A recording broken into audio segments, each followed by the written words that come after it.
ये नस्ल है मारूफ राय बरेलवी की। अनवान ईद कब होगी?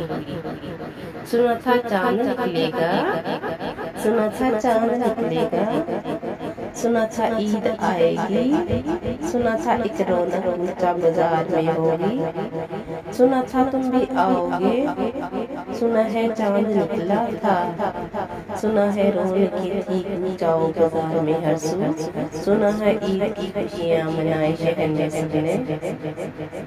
ये सब कुछ तो हुआ लेकिन किसी का तुम ही नहीं आए, बताओ क्यों नहीं आए, बताओ ईद कब होगी, हमारी ईद कब होगी।